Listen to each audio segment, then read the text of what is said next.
hale boki he on lapi.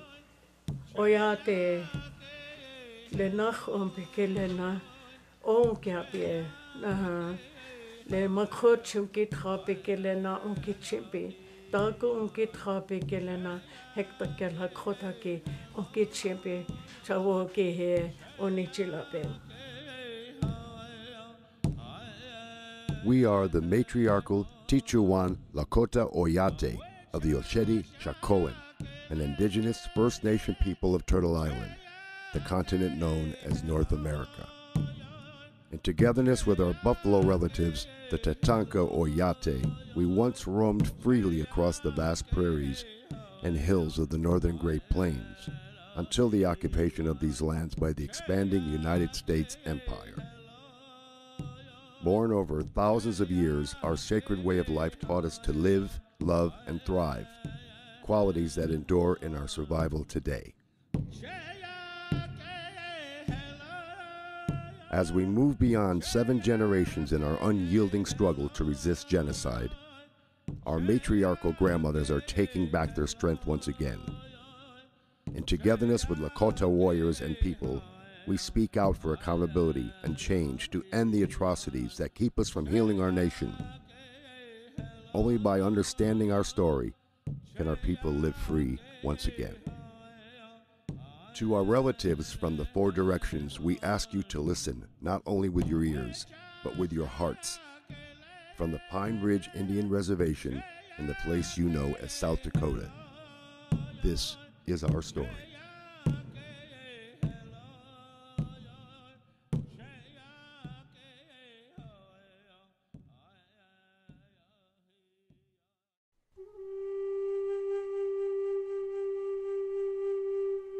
We did not ask you white men to come here. We do not want your civilization. We would live as our fathers did, and their fathers before them. In 1492, the indigenous Arawak people of the Caribbean islands encountered Christopher Columbus of Spain. Columbus wrote in his log, "They would make fine servants. With 50 men, we could subjugate them all and make them do whatever we want." Columbus proceeded to unleash a reign of terror unlike anything seen before. When he was finished, 8 million Arawaks, virtually the entire native population of Hispaniola, had been exterminated by torture, murder, forced labor, starvation, disease, and despair. Columbus's atrocities with cross and sword were justified by the Christian doctrine of divine discovery and set religious and legal precedent for the invasion and genocide of America's indigenous peoples for the next 500 years and beyond. By 1650, a precarious relationship between the First Nations of the east coast of North America and New England colonists was collapsing into slaughter and enslavement of native people by settlers who wanted more land and wealth. We find that most of the English colonies sanctioned and encouraged scalping Indians. In 1776, the United States birthed the first 13 states on land taken through the ethnic cleansing of dozens of eastern seaboard tribes. The Declaration of Independence further enshrined the belief of Euro-American settler supremacy by declaring native peoples to be merciless Indian savages. In 1787, the United States adopted its Constitution. Article 6 established treaties as the supreme law of the land. Despite this supreme law, treaties with sovereign native nations became slippery promises, easily broken when convenient. In 1823, in the case of Johnson and Graham Lessee v. McIntosh, the Supreme Court of the United States ruled that the First Nation people's right of occupancy was subordinate to the United States' divine right of discovery. The United States has unequivocally agreed that discovery gave an exclusive right to extinguish the Indian title of occupancy. This landmark ruling provided legal cover for governmental policies that would claim white Euro-Christian supremacy as justification for stealing indigenous lands and for the genocide of native peoples. In 1849, the California gold rush triggered the mass western migration of settlers, putting them in direct conflict with existing indigenous nations. In 1851, anxious to protect white settlers on their way to California and to avoid a full-scale war with the Lakota and our allies, the United States requested the Treaty of Fort Laramie with the Sioux and other northern Great Plains nations. 6 Sioux men signed the treaty, which recognized the Lakota Nation's sovereignty over a vast territory amounting to approximately 5% of the continental United States. With the end of the Civil War in 1865, the United States sent its war-hardened soldiers on a crusade to settle the West. Led by the growing dogma of manifest destiny, the U.S. claimed the God-given right to expand its borders from sea to shiny sea. Damn any man who sympathizes with Indians. I have come to kill Indians and believe it is right and honorable to use any means under God's heaven to kill them. In 1868, unable to defeat the warriors of the Sioux, Cheyenne, and Arapaho nations fighting to protect our lands and people, for the first time in its history, the United States appealed for peace and drafted the Second Treaty of Fort Laramie. The treaty established the Great Sioux Reservation, including the Black Hills, and unceded Indian Territory, to be set apart for the absolute and undisturbed use and occupation of the Indians, and that no white person or persons shall be permitted to settle upon or occupy any portion of the Indian Territory. Unable to defeat our free Lakota people with military might, the U.S. government increased the use of deceptive practices to subvert our matriarchal system and to create the appearance of agreement when our lands and rights were stolen. It is my purpose to utterly exterminate the Sioux. They are to be treated as maniacs or wild beasts, and by no means as people with whom treaties or compromise can be made. Just 3 years later, in 1871, the U.S. government ceased to recognize Indian nations as sovereign and independent with the passage of the Indian Appropriation Act. This legislation legalized the theft of our treaty-protected lands and further threatened our way of life with our buffalo relatives. The civilization of the Indians is impossible while the buffalo remain upon the plains. The mass slaughter of our buffalo relatives, the Tatanka Oyate, lasted from 1871 until 1910. In just the first 7 years, buffalo hunters decimated the great herds of buffalo nearly to extinction. The U.S. Army encouraged the slaughter by providing free ammunition and supplies.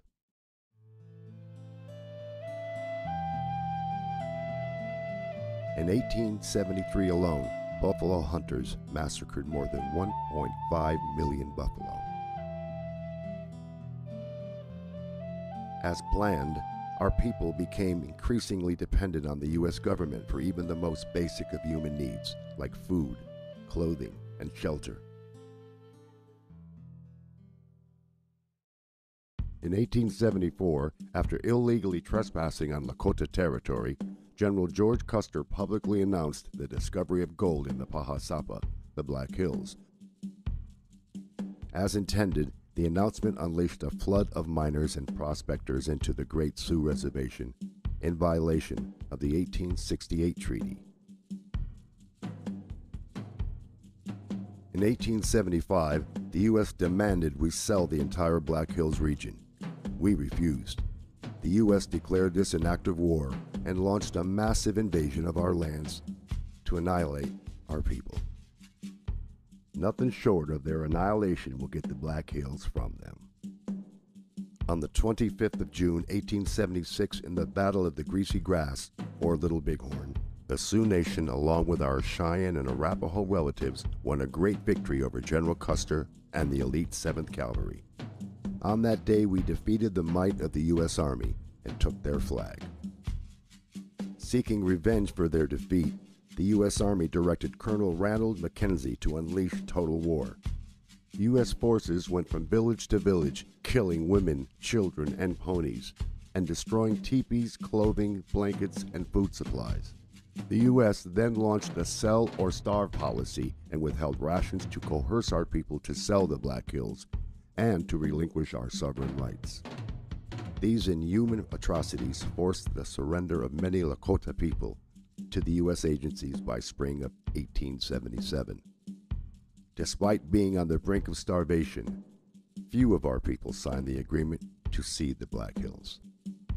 When the paper was signed by Red Cloud, Spotted Tail, and others to give up the Black Hills, the majority of the Indians of the Teton Sioux tribe were not there, and they never consented to giving up the Black Hills, and never gave those chiefs permission or authority to sell or give up the Black Hills. Unable to obtain the required 3/4 consent, the U.S. seized the Black Hills with an act of Congress, in violation of the 1868 Treaty of Fort Laramie. Incensed by the illegal seizure, negotiator for the U.S. Henry Benjamin Whipple wrote, "I know of no other instance in history where a great nation has so shamefully violated its oath. Our country must forever bear the disgrace and suffer the retribution of its wrongdoings. Our children's children will tell the sad story in hushed tones, and wonder how their fathers dared so to trample on justice and trifle with God." After breaking treaties, seizing native lands, and destroying our system of life, the U.S. government introduced another element of the genocide of Turtle Island's indigenous people: assimilation. Kill the Indian, save the man.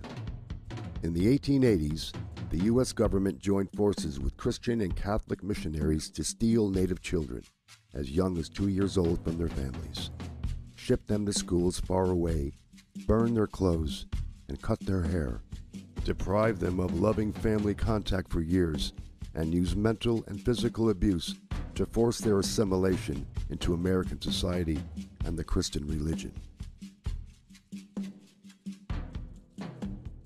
There are but two goals for the Indians: civilization or annihilation. In 1883, the U.S. created the Code of Indian Offenses to criminalize our culture and spiritual practices such as the sun dance, the giveaway, gifts for the bride, feast, and medicine men. Punishments included fines, hard labor, imprisonment, and withheld rations. In 1885, the U.S. Congress continued its assault on tribal sovereignty by passing the Major Crimes Act, which unilaterally extended U.S. jurisdiction over major crimes into sovereign Lakota territory. In 1887, the U.S. Congress approved the General Allotment Act to divide communal land of the Great Sioux Reservation into individual parcels of privately owned property assigned to tribal members. Our people had no concept of individual ownership of our Mother Earth. The Indian must be imbued with the exalting egotism of American civilization, so that he will say "I" instead of "we," and "this is mine" instead of "this is ours." 2 years later, in 1889, in violation of the 1868 Treaty of Fort Laramie, the U.S. Congress passed an act to divide the Great Sioux Reservation into 5 separate and smaller reservations, including the Pine Ridge Reservation. The U.S. government opened the remaining 11 million acres of Sioux Treaty territory for public purchase, including sacred sites and burial grounds our people used for thousands of years. Having wronged them for centuries, we had better, in order to protect our civilization, follow it up by one more wrong and wipe these untamed and untamable creatures from the face of the earth. By 1890, our Lakota people, once powerful and free, were entirely dependent on the U.S. government. The U.S. had forcibly removed our people from our homeland, confined them to reservations, cut their rations by half, stolen our children, and decimated the great herds of our buffalo relatives. On the 29th of December, 500 soldiers of the U.S. Army's 7th Cavalry Regiment surrounded Bigfoot's band of about 350 Lakota people at Wounded Knee Creek, and along with 4 rapid-fire Gatling guns, massacred 312 of our men, women, and children.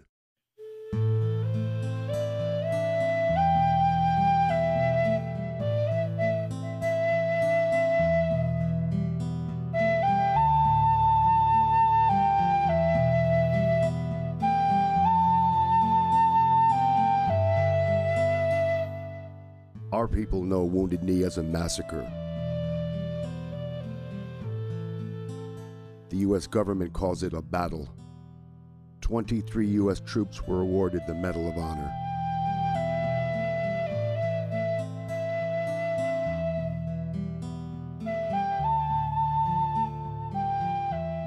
Something else died here in the bloody mud and was buried in the blizzard. A people's dreams died here. It was a beautiful dream. The nation's hoop is broken and scattered. There is no center any longer, and the sacred tree is dead.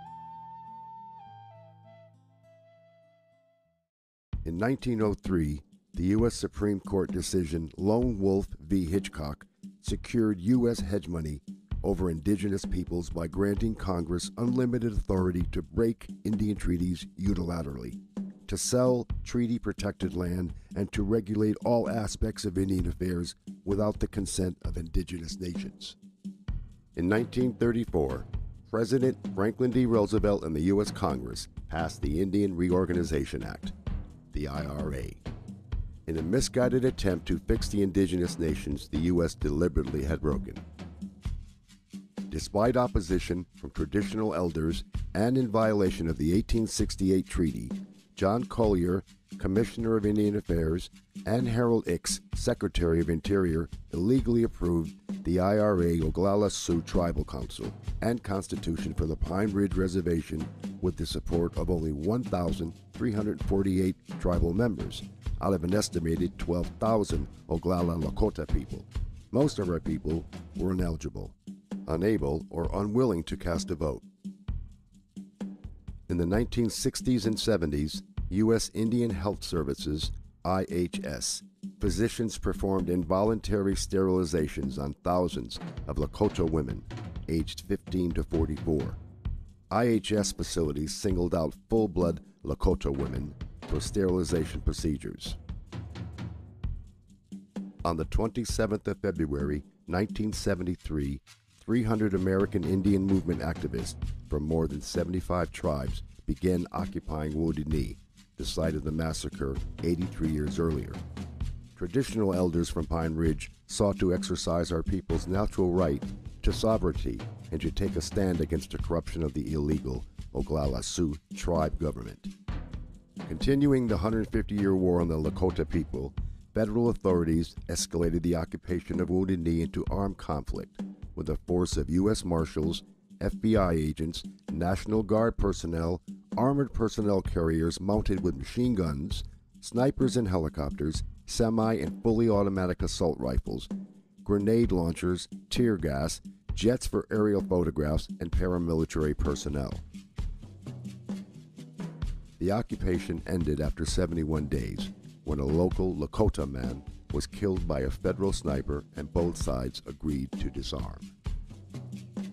From 1973 to 1976, in the aftermath of the Wounded Knee takeover, the U.S. government-backed Oglala Sioux Tribe President Dick Wilson and his guardians of our Oglala Nation paramilitary vigilante force, nicknamed Goons, inflicted the reign of terror on Pine Ridge. More than 60 grassroots activists, traditional full-blood Lakota people, and our supporters were assassinated. 300 were harassed and beaten, 562 were arrested, of which only 15 were convicted of crimes. During that time, the murder rate on the Pine Ridge Reservation soared to 170 per 100,000, the highest in the world at that time. In 1980, the U.S. Supreme Court ruled that the 1877 seizure of the Black Hills was illegal, but did not return the land to our people, offering money instead. To this day, we refuse to accept the monetary compensation offered for the theft of sacred Bahasapa. In 2000, at a ceremony acknowledging the 175th anniversary of the Bureau of Indian Affairs, Assistant Secretary of the BIA, Kevin Gover, admitted, "From the very beginning, the Office of Indian Affairs was an instrument by which the United States enforced its ambition against the Indian nations and the Indian people who stood in its path. It must be acknowledged that the deliberate spread of disease, the decimation of the mighty bison herds, the use of the poison alcohol to destroy mind and body, and the cowardly killing of women and children made for tragedy on a scale so ghastly that it cannot be dismissed as merely the inevitable consequence of the clash of competing ways of life. Though he described the multitude of ways the U.S. government has devastated indigenous peoples and nations, he failed to admit the truth. Genocidal warfare continues today.